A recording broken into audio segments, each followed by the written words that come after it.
I am the co-chair of World Women in Neuroscience. And today we are really, really pleased to welcome Dr. Angelina Kakooza Mwesige as our speaker. Angelina is an associate professor and child neurologist in the Department of Pediatric and Child Health at Makerere University College of Health Sciences in Kampala, Uganda. Her major research interests are in the field of pediatric infectious disease and neurodevelopmental disorders, with a special emphasis on epilepsy, cerebral palsy, and autism. She's closely involved in training post- and undergraduate medical and paramedical students in neurological disorders in children, with over 30 years experience in medical practice in low-resource setting. She's the past president of the International League Against Epilepsy and a past member of the African Regional Committee of the International Brain Research Organization, IBRO. Currently, she is a board member of the African Child Neurology Association. She's been a long-time member of World Women in Neuroscience. Please mute your system. And also, she is the treasurer of the East African Academy on Childhood Disability and a member of the Uganda National Academy of Science. So this is really a privilege to have Angelina tell us all about the impact of viruses on the brain. Angelina, I'm turning it over to you. Okay, thank you very much. I hope you're able to see me. I'd like to take this opportunity to thank you for granting me this opportunity to share with you this information regarding viruses and their impact on the brain. I'm just going to try to share my screen.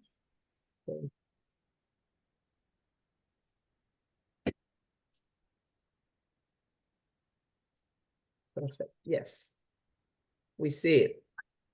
Okay.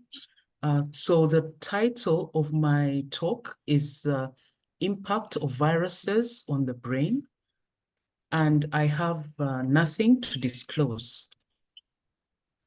In this talk, I just want to give us something to sort of think about in terms of what viruses are we having, those that are emerging and re-emerging globally, describe postulated viral entry mechanisms in the brain, discuss some epidemiological and clinical aspects of 2 example viruses, and then the implications for treatment and prevention. Now, viruses have been around for millions of years, longer than any one of us in this meeting. And they comprise one of the most important causes of infectious neurologic illness, playing a very significant role in terms of causing illness in both human and animals. The estimated incidence is about 20 to 30 per 100,000 per year. This is much, much more, roughly 3 times more than bacterial infections.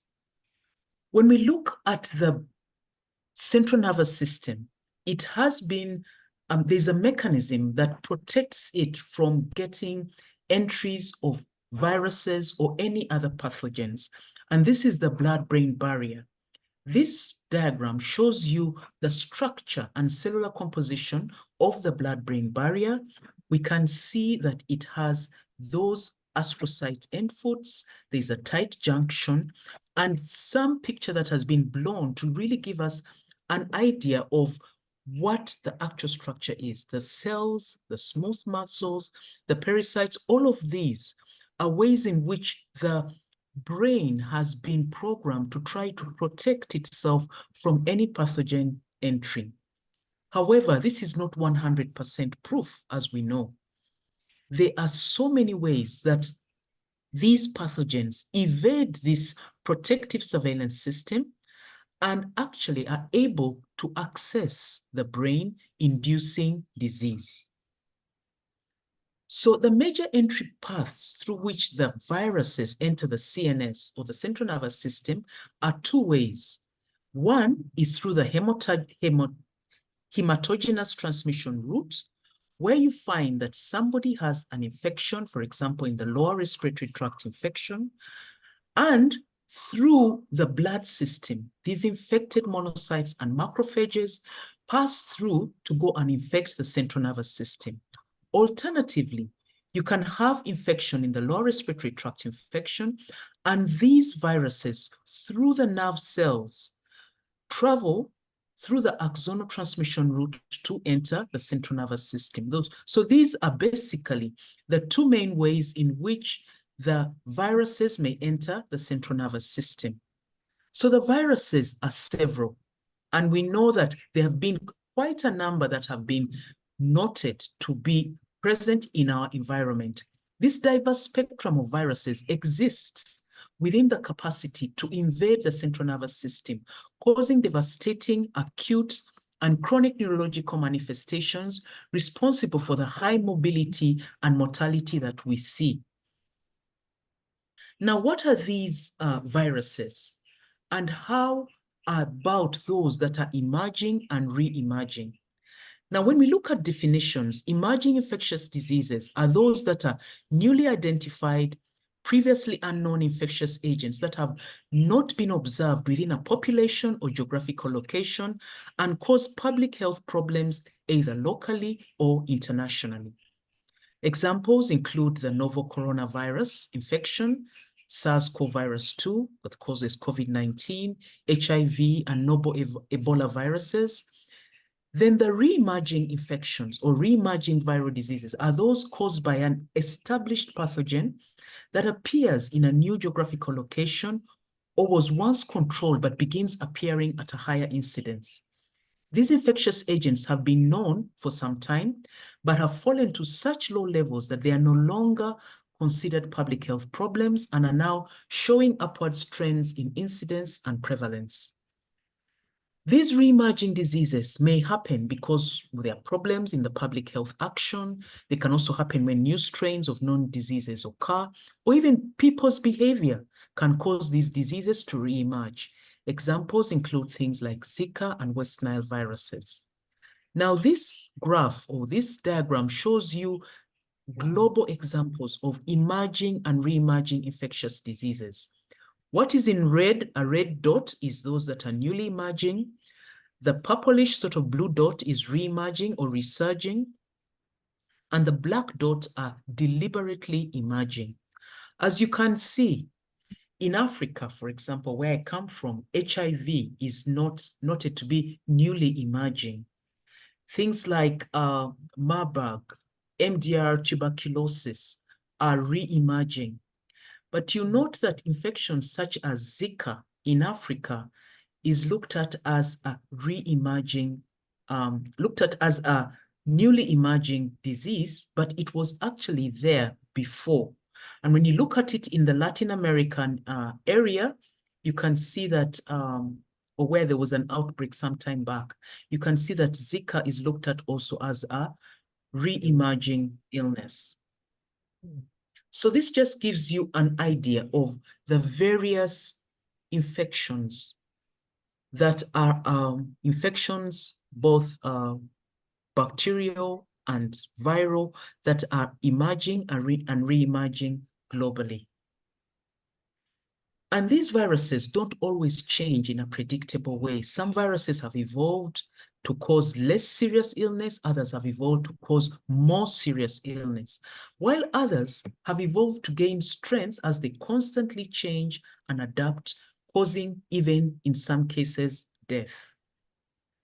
And the factors responsible for this emergence are several. We find that there is increasing population, poverty and malnutrition, increased domestic and global connectivity, economic factors, for example, population migration, people moving from the rural to the urban areas, social practices. You find that people probably are becoming probably, for lack of a better word, more promiscuous, having several partners, and in so doing are able to spread, for example, HIV.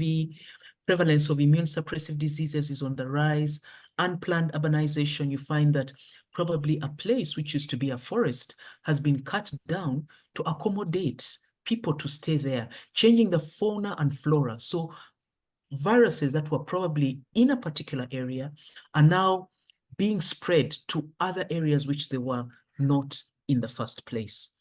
Deforestation, as I've mentioned, changes in agricultural practices, or even genetic alterations in pathogens have all been responsible for such outbreaks. So for this talk, for purposes of keeping time, we're going to look at two viruses. We'll start with the Zika virus, which is a flavivirus in the family of Faviridae. It's a single-stranded RNA virus and can be classified into two distinct types, the African and the Asian lineages. Now, when we look at the background of this virus, it was actually discovered in my country, Uganda, in 1947, and was isolated in the rhesus monkey.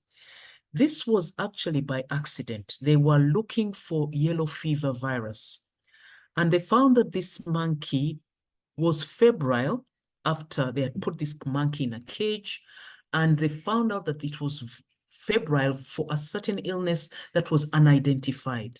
So when they took blood samples from this monkey, they found out that it had a flavivirus, which was not yellow fever, that they were looking for. And this was then found out to be the Zika virus. At that time, the Zika virus was thought to be something mild, not really causing infection. But a year later, they found out that actually it had caused infection in a Nigerian, but it was a mild illness. The Zika virus, as you can see, has an M protein, an E dimer, and this capsid protein and lipid membrane are responsible for its pathogenicity. Now, it is spread by the Aedes mosquitoes, and the Aedes albopicticus and Aedes africanus have been known to cause, or have been known to be quite good transmitters of this Zika virus. So the mosquito comes and bites the individual in a blood meal and transmits this Zika virus to them. Now, the mechanisms underlying the neuropathogenesis of the Zika virus are still poorly understood. Several studies have been done in mice and guinea pigs, which indicates that the virus can be neuroinvasive. And also, other studies using in vitro technologies have noted that it could also be due to autoimmune neurological alterations of the Zika virus. Other potential mechanisms include inhibition of RIG1 receptor-like molecules that are found on the Zika virus, which are responsible for initiating an innate immune response through type 1 interferon production. So inhibition of these molecules causes the pro-inflammatory cytokine state, and it ends up causing an inflammatory reaction in these particular people who are infected with Zika virus, and this may be responsible for the neurological symptoms that are seen in patients with Zika virus infection. Another postulated mechanism is that Zika virus could infect the neurosystem, that is the astrocytes, oligodendrocytes, and precursor cells like microglia, causing cell death. And this programmed cell death could be responsible for some of the effects of the Zika virus that is seen. Now, experiments using a variety of cell culture models have also seen involvement of radioglia-like cells and progenitor cells. Now, remember, these progenitor cells have the capacity to differentiate into various types of cells. Now, by the Zika virus affecting these progenitor cells, it is thought that that may explain why we're seeing cases of babies born with small heads, the microcephaly heads, because the propensity or the predilection of the Zika virus to these progenitor cells may be responsible. However, when people get infected with Zika virus infection, it's only about 1 in 5. So 20% of people who will develop symptoms of the Zika virus. Not everyone who gets the Zika virus infection will require hospitalization. The Zika symptoms include red eyes, you can get a skin rash, you may feel weakness, you may get a fever, you may get joint pains and headache. And it has been shown also, especially in outbreaks that were in Latin America, for mothers who were infected with the Zika virus while pregnant, their children were born with small heads, below average size heads. Sometimes there was failure for the brain to grow, and other neurological symptoms that have been noted with Zika virus include the Guillain-Barré syndrome, an autoimmune disease causing acute or subacute flaccid paralysis, congenital brain anomalies, meningoencephalitis, and transverse myelitis. However, there's some adverse effects that also occur with Zika, and that is pregnancy loss. Miscarriages are believed to be the worst outcome of the Zika virus infection. So much as it was being reported that Zika virus was causing small heads or children born with small heads, we do not know the impact that it had on those early miscarriages, which of course are never reported, and maybe some mothers never come to the hospital to declare that they had a miscarriage. So we really have missing information in terms of what may have happened during the outbreak of the Zika virus in the Latin Americas. Other children also have absent or poorly developed brain structures, impaired growth, eye abnormalities like lens subluxation, chorioretinal atrophy, and optic nerve abnormalities. So these are just examples of cases of children who are born with small heads. This is a 4-month-old baby born with microcephaly being held by the mother as they await for their physiotherapy session. Microcephaly is a small size, less than 2 standard deviations for the normal size for age and gender. So you find on my left a baby with a typical head size. The child in the middle has microcephaly, and the child on my right has severe microcephaly, as you can see from that head size. In addition, there's another condition that has been associated with the Zika virus, which is called the congenital Zika syndrome. It's characterized by 5 distinctive features: small head, brain calcifications, eye manifestations on the retina, defects in the extremities, which can include deformities or rigidity of the joints. And then these children have hypertonia, which is a condition of stiffening of the limbs. So we can see that congenital Zika virus infection or infection with the Zika virus can lead to several things. And this is just a summary of what can happen. Guillain-Barré syndrome, increased risk of in early pregnancies, the congenital Zika virus syndrome.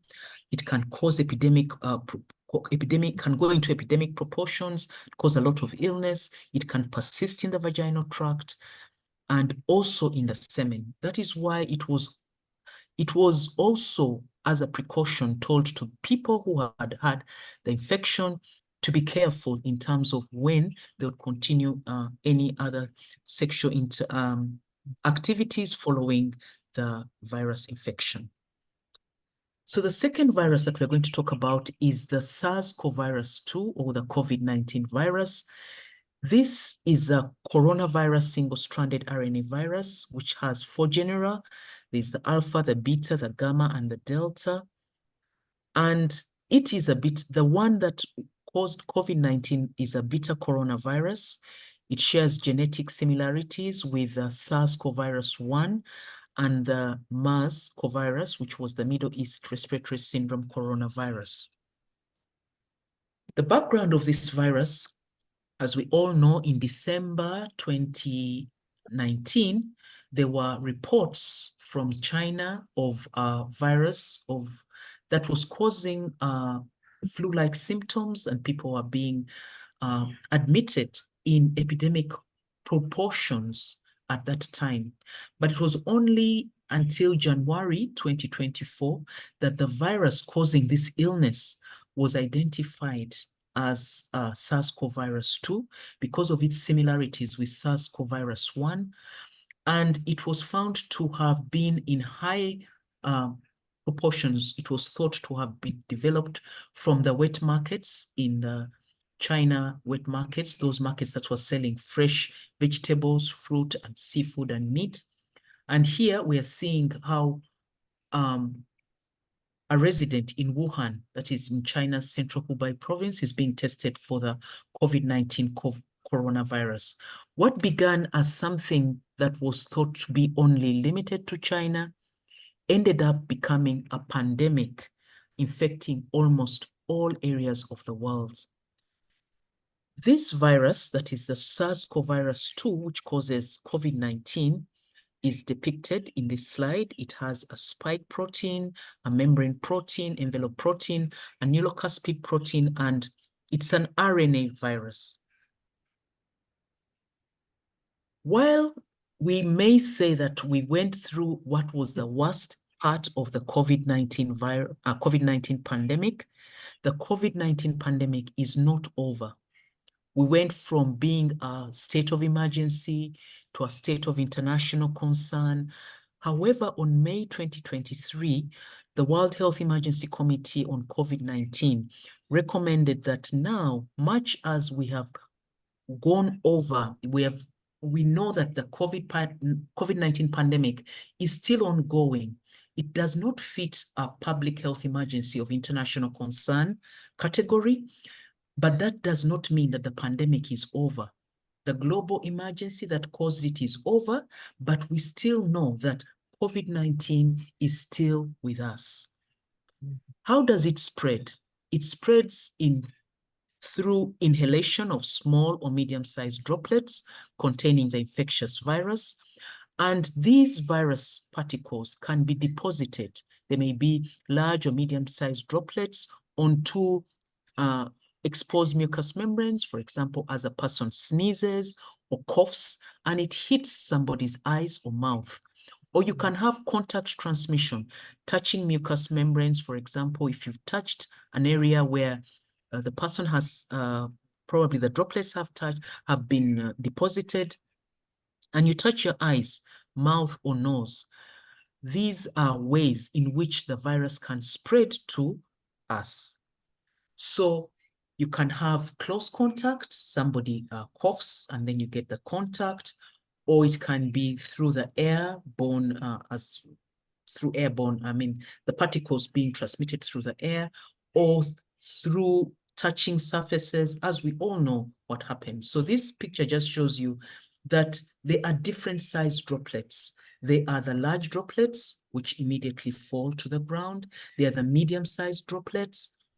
And then there are these small droplets which can stay within the area that the person has been who is infected with the virus.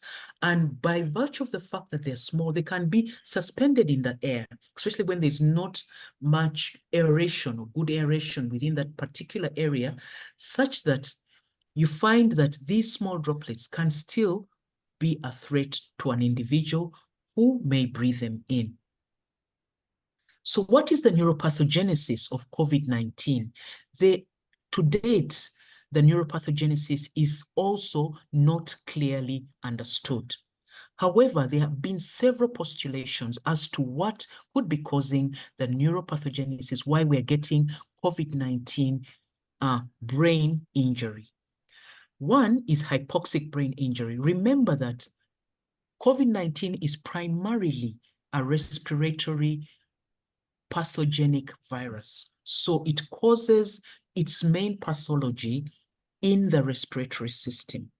However, because of hampered gas exchange, leading to lung epithelial cells that have been damaged because of the virus, you create a hypoxic environment. Now, this hypoxic environment can lead to activation of anaerobic metabolic pathways and mitochondrial pathways within the brain. Also, it can cause acidosis, which can cause multiple dysfunctions like cerebral vasodilation, brain swellings, interstitial edema, and this resultant hypoxemia, if a person, for example, has pre-existing arteriosclerosis, can also lead to cerebral infarcts. Another mechanism that is postulated is direct brain injury by the virus itself. Limited studies have actually isolated the SARS-CoV-2 in areas like the cornea, the conjunctiva, the olfactory bulb, olfactory epithelium, all those areas that are depicted on the slide. However, additional studies are needed to better establish the frequency and the extent of direct infection of the SARS-CoV-2 in the central nervous system. Another mechanism is due to an immune response to the virus in the brain. While the majority of COVID-19 patients have been found not to have detectable SARS-CoV virus by RNA PCR, exceptions to this have also been reported. There have been antibodies detected in the CSF, suggesting that probably there is an immune response to the viral infection, which could be causing brain damage. Also, autoimmune-mediated inflammation has been postulated to be a neuropathogenic pathway. This may occur causing conditions like the autoimmune encephalitis, autoimmune disseminated encephalomyelitis, ADEM that we see, and also acute necrotizing encephalopathy. However, histopathological evaluation evidence towards the autoimmune-mediated inflammation caused by COVID-19 is still limited, but this is a mechanism that is postulated. Then there is the mechanism of the cytokine storm. The cytokine storm occurs as a result of severe hyperimmune reaction characterized by excessive and rapid release of cytokines such as interleukin-6, interleukin-1 beta alpha into the blood. Now, these interleukins activate the coagulation system, causing increased vascular permeability, which in combination with viral endotheliopathy may account for the coagulopathy that we see in COVID-19. Now, these hypercoagulatable states result in histological findings of microthrombi, infarcts, and hemorrhages. So here we see a picture depicting what happens in the cytokine storm.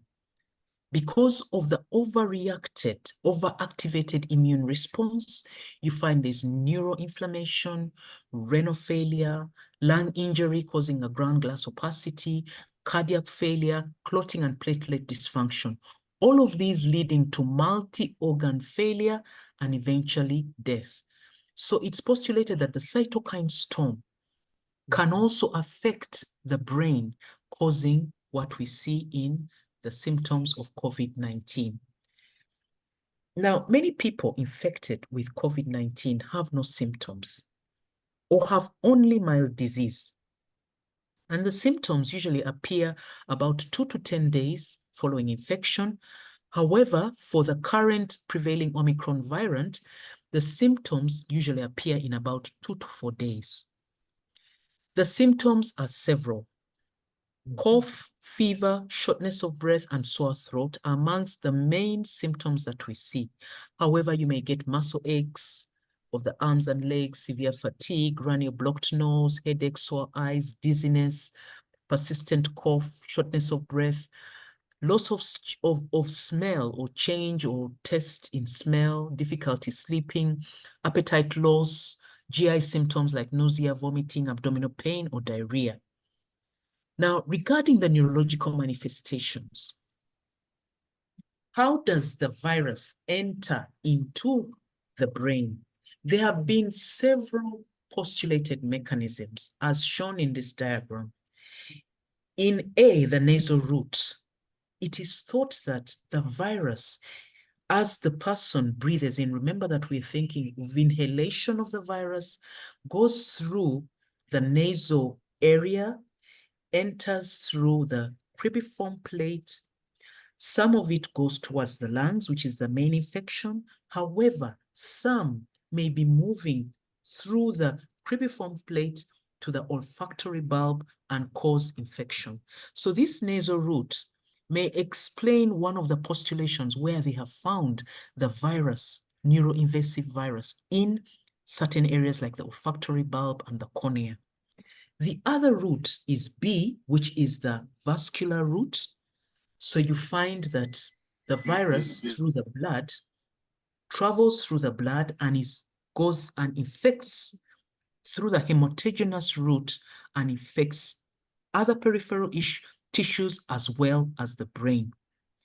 The other mechanism is through the choroid plexus, where the virus traverses through the blood-brain barrier, and using the SCE receptors is able to attach and go through and infect through the CSF.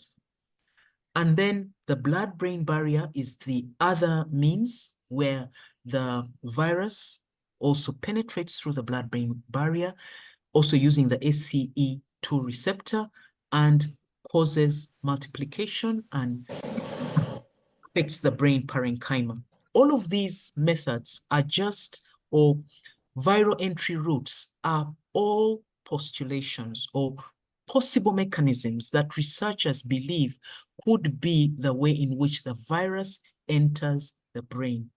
However, the exact mechanisms are thought to be a combination of all these four. So the neurological manifestations vary. You can have ischemic stroke, you can have encephalitis, you can have meningitis, you can have multiple sclerosis, Guillain-Barré syndrome, or you may have cerebral venous thrombosis. Now we have what is currently an enigma to many researchers that is called the long COVID. Long COVID is defined as the continuation or development of new symptoms 3 months after the initial COVID-19 virus infection. And these symptoms last for at least 2 months with no other explanation. It has been noted that people who get long COVID, the risk factors are more if you're aged 50 years or over, have more than one underlying chronic medical condition, are obese, a female, had many symptoms in your initial infection, or were admitted to hospital with acute COVID-19 virus infection. Now, these are just some of the long COVID symptoms. They are the general symptoms, which are on my left: fatigue, fever, abdominal pain, which are really non-specific, which you can get even with any other viral infection. But if you look at the neurological symptoms, the loss of concentration or memory issues causing cognitive impairment, brain fog, headache, sleep disturbance, pins and needles, dizziness, delirium, lack of strength in the arms or legs, and visual disturbances are some of the symptoms of long COVID. And long COVID has been investigated, from the literature, 1 in every 5 Americans who get COVID has been noted to get long COVID symptoms. I don't know about the long COVID here in Africa, but we can see that it's actually a problem. So why long COVID? Why do people get long COVID? Up to now, the reasons for long COVID are not yet known. However, a possible mechanism has been explained from recent research that was published in publication by researchers from University of Pennsylvania, which was published in the Cell, which sheds new light on the possible mechanism of how persistent inflammation of contracting COVID-19 virus can cause long-term neurological symptoms. They found out that a subset of patients with long COVID had traces of the virus in their stool samples months after the initial virus infection, suggesting that components of the virus remain in the gut of some patients long after the infection. Now, this remaining virus remains in the gut as a viral reservoir, but triggers the immune system to release proteins that fight the virus called interferons. Now, these interferons, as we know, cause inflammation that reduces the absorption of an amino acid tryptophan in the GIT, in the gastrointestinal tract. Tryptophan is a key component of serotonin, which plays a key role in regulating memory, sleep, digestion, wound healing, and other functions that maintain homeostasis within the body. So serotonin also is an important regulator of the vagus nerve, a system of neurons that mediate the communication between the body and the brain. So they found out, or their explanation is that, excuse me, when the tryptophan absorption is reduced by the persistent viral inflammation, serotonin likewise is depleted, leading to disrupted vagus nerve signaling. And that is the reason why people with long COVID have issues like memory loss and they have brain fog. All of these are just new studies or trying to explain why people are getting long COVID. And this is the problem that is the main issue regarding COVID-19 pandemic. Much as the bigger part or the large part of where we had the COVID pandemic, we had the lockdowns, we're now having this persistent inflammation causing long COVID, which is very debilitating neurologically. So this just shows us what happens in terms of COVID-19 neurological dysfunction and clinical features. Once the COVID-19 virus enters the system, whether through the nasopharynx, hematogenous, whatever pathway, it can either cause a lung infection or can cause olfactory and neuroepithelium infection. So on my left, if it causes the lung infection, you can get a pneumonitis, respiratory failure, cytokine storm, coagulopathy, or vascular infection, which can lead to hematogenous spread, can get thrombosis or hypoxia. Now, all of these can lead to what if it passes through that mechanism of hypoxia, you can get hypoxic ischemic encephalopathy or cerebral infarcts. If it passes through the thrombosis pathway, you get multi-organ failure, hepatic or metabolic encephalopathy. If it goes through the endothelial vascular infection, you get hematogenous spread, systemic infection, and possible long COVID. And autoimmune antibodies can lead to acute disseminated encephalomyelitis, Guillain-Barré syndrome, and the like. If you have olfactory neuroepithelium infection, it can cause CNS infection where you get a meningitis, a meningoencephalitis, and it's thought that this particular olfactory neuroepithelium infection is responsible for the anosmia, the loss of smell, ageusia, the loss of taste that we see in COVID-19 infection. So what are the take-home messages from these? You see that viruses can have a profound impact on the human brain, leading to a range of neurological symptoms and long-term consequences. Just by looking at these two viruses, the Zika virus and the COVID-19, we can see the profound impact that they have on the human brain. Understanding how these viruses enter and replicate within the central nervous system is crucial for developing effective prevention and treatment strategies. So more research is needed as we can see that the actual neuropathogenic mechanisms of these viruses is still unclear. So what are the implications for prevention and treatment of viral brain disorders? We need to ensure vaccination, developing effective vaccines that can prevent viral infections and reduce the risk of neurological complications. We need more research into antiviral therapies, targeted antiviral drugs to help control viral replication and limit the damage caused by viral brain infections.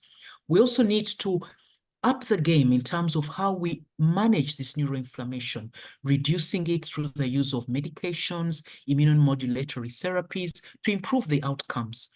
And the rehabilitation, for example, now with long COVID, we need to have comprehensive rehabilitation programs to help patients regain lost cognitive and motor functions as a result of the viral brain infection.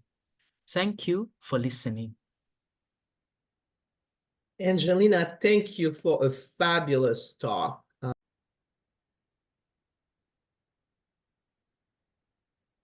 Good morning, everyone.